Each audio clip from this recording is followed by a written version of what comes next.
don't actually know if this is a retro cast or what it is, but it's only for people who have a fairly dark sense of humor and don't get panicky and freak out over things. Like, I'm not making light of things. I'm just having fun because that's what I like to do. Today, we're going to talk about post-apocalyptic movies. Mostly 80s down. There's a couple little things from the 90s I'm going to mention.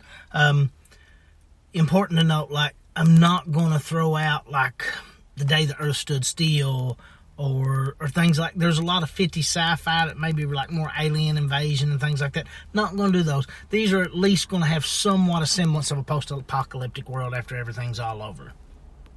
They're going to mainly deal with, nuclear winter and fallout and things of that nature. I guess those who survive a huge pandemic or whatever it may be. I'm mostly a comedies guy and an action guy, but I like B movies and I really like really bad movies.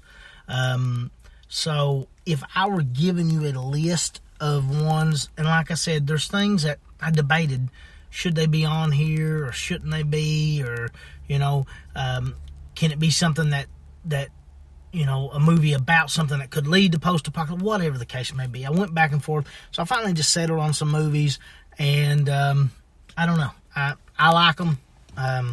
Some of them are like movies that are just big movies that would be included in this, by other people, and I'll kind of discuss those. Or they may not be my particular choices.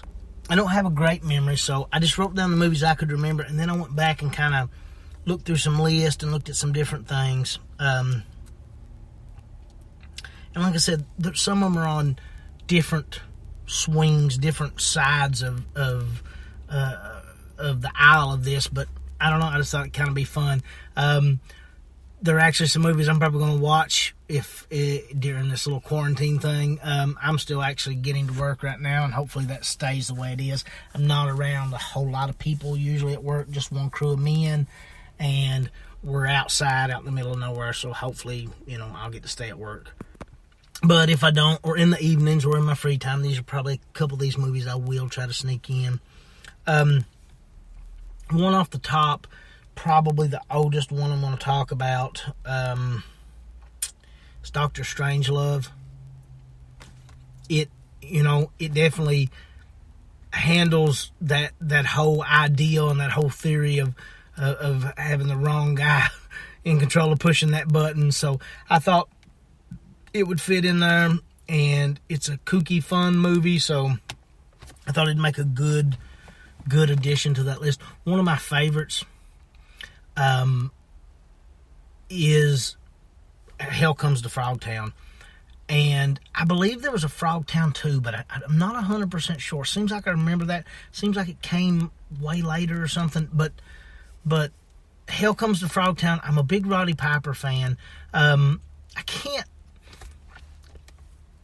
and again, this is where this kind of gets sideways. I'm going to say Hell Comes to Frogtown. It's clearly post-apocalyptic. There's all the right elements there. But while I'm on Roddy Piper, I'm also going to add They Live to this list. They Live technically isn't post-apocalyptic in its appearance, but if you look at it, once he kind of reveals what's really going on, I mean, same difference. You're not living in the world that you knew before. So it's going to get an honorable mention, if anything, if nothing else. It's got Roddy Piper in it again, and it's two good movies. But Hell Comes to Frogtown, of all the post-apocalyptic things, it's in my top three for sure. I really, really like it. There's three movies that I want to throw on this list. I'm not a huge fan of Mad Max. I liked it. I watched it once. It's not something I'm going to watch repetitively. But Mad Max obviously should be on that list. I think it gives you that vibe, and it's kind of got everything you need. That Mad Max 2, I'm gonna be on the Thunderdome guy. I am, but I think those movies all together belong on there. I guess Beyond the Thunderdome was more commercial, and it it had a little more star power, and but I think it was just a better movie all together. Better put together. So I think just adding all those in there. I like Snake, and I like Escape from New York. Escape from LA, I'm not sure the release date on that. I have to look. I didn't like it nearly as good, but Escape from New York, I really like. Kind of like everything about it. It's, I don't know, it's dystopian in its own way. A movie that I was torn on putting on this list. The book is really, really good. The movie is good, but to me, the movie, it's odd. I almost get a sense of hope out of the book. I get a sense of reassurance out of the book, whereas the movie kind of just leaves me down and bummed the whole time. I guess there could be debate on if it's post-apocalyptic or what it is, but it's obviously post some great war. I'm going to go with 1984. I definitely recommend the book over the movie, at least for me. Like, not to not watch the movie. I think you should watch the movie, but I really do feel like they give different vibes. I don't know why, but I at least for me, I got a different vibe from the book than I did the movie, and so I kind of put it up there. I have a love for really horrible movies. I mean, movies that are really bad. And there's some lists of movies out there that are really, really bad movies. And this next movie's on many of those lists. And I'm going to do a podcast pretty soon about all of the really horrid, wretched movies that I like. This one would probably be top 10 in really bad movies that I've seen. It's called Raiders of Atlantis. It's one of those you just really need to watch. I guess there's... anything's up for debate, but I feel like it really fits into this category well. It's really a horrible movie. It's horribly acted, horribly written. Everything about it's horrible. I like that train wreck. It's so bad that it's funny bad, and I like that. So I recommend it for that reason, and that reason alone. I just talked about these next two movies with two friends of mine. I believe we talked about them on an episode of one of their podcasts, but I kind of put these two together, and I'll give an honorable mention to another movie with this. Last Man on Earth with Vincent Price, very, very good movie, very good movie.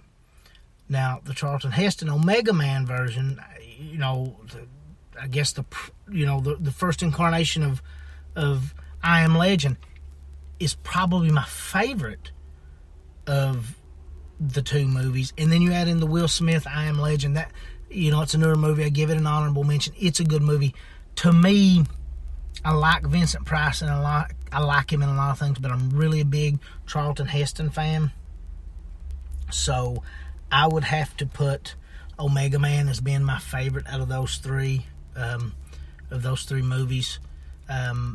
Probably the Vincent Price as being my second, and I really liked the Will Smith. It's the third. Obviously I'd put it third, but it is a really good movie. I think that's just a testament to how good the other two movies were.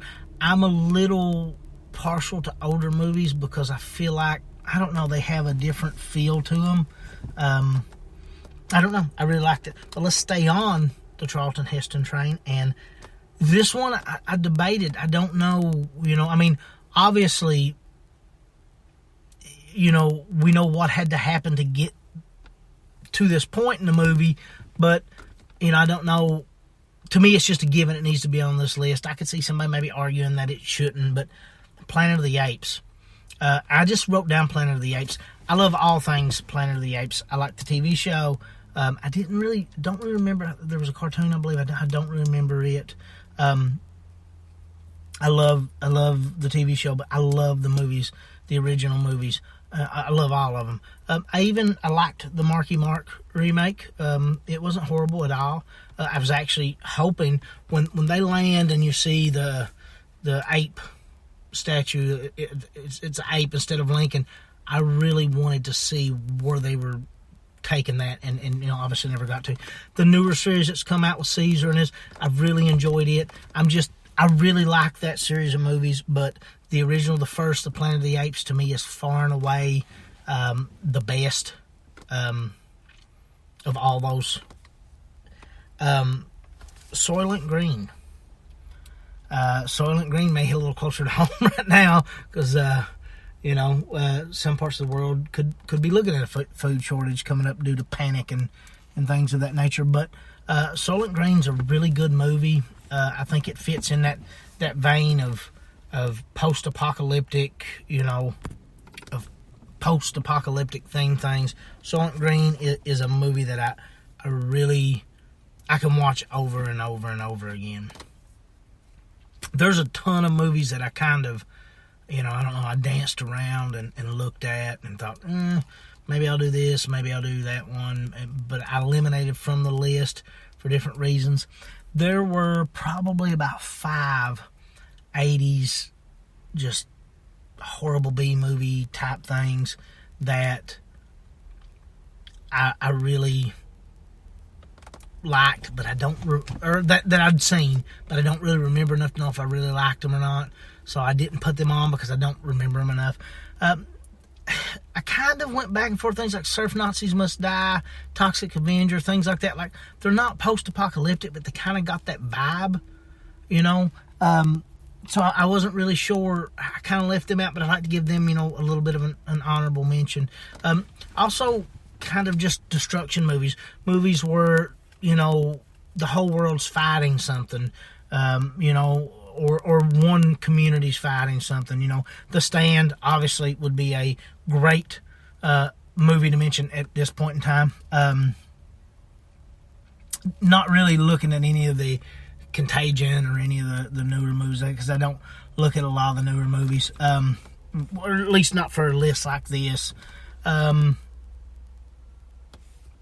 There are some movies like Attack of the Killer Tomatoes. I mean, that's an older retro type movie, and it's very much I don't know if you consider it a plague or what. I don't know where that falls in the line. If we're going 90s, there's a lot of movies there. Waterworld was 1995, I believe. I think that movie gets a little, maybe people are a little harsh on it. And it's not great. It's kind of bad, but I like bad movies. So, I'm not horribly against Waterworld. Tank Girl was 95 too. And Tank Girl really encompasses that whole deal. That kind of falls in there. What was the other? Postman. That was a couple year or so after. That might have been the same year as Waterworld. It was before 98. I remember that. I wasn't crazy about it. It was. But there's a lot of movies that kind of fall in that vein. Kind of just wanted to give a list of things that, if I were sitting down to watch right now, I would definitely watch. If I had to pick 3 that would be top of that list to watch right now, I'm going to do Hell Comes to Frogtown, Omega Man, Planet of the Apes. If you gave me 4, I'd throw in Soylent Green. If I had to pick 4 off that list right now, and that's hard because that's leaving off Escape from New York. And like I said, there's a lot of other movies.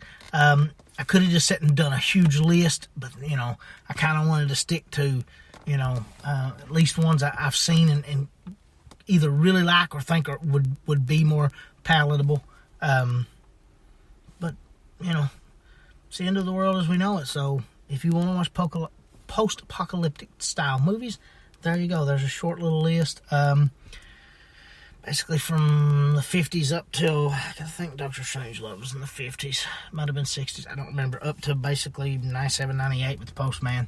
And again, there's a lot of movies in the 90s that I could have added in there. A lot of commercially successful movies. A lot of B movies. There's probably movies I've seen and forgot. I do that a lot when I make these lists. But I did try to keep it 80s and back, with the exception of those 3 90s movies I mentioned. That way it could be a retrocast, because I like doing the retrocast.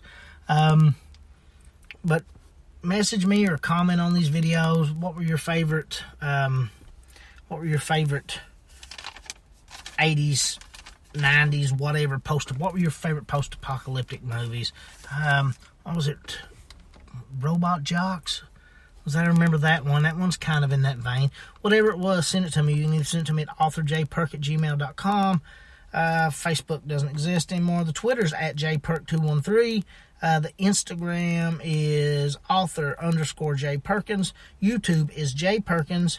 And there's this Minds app that I'm going to be honest with you, I'm probably never going to use. I've not checked. It's at jperk213. But the easiest way to get me is authorjperk@gmail.com, or comment on the J Perkins YouTube page on these videos, and then, we kind of mix it up. I am going to do one where I address some of the questions that have been asked and some of the stuff I've got. That is coming up eventually. I don't know when. Maybe soon, maybe later, maybe never. I don't know. Be good to each other. Don't panic and do things out of panic, because that doesn't help anybody. More than anything, just don't suck.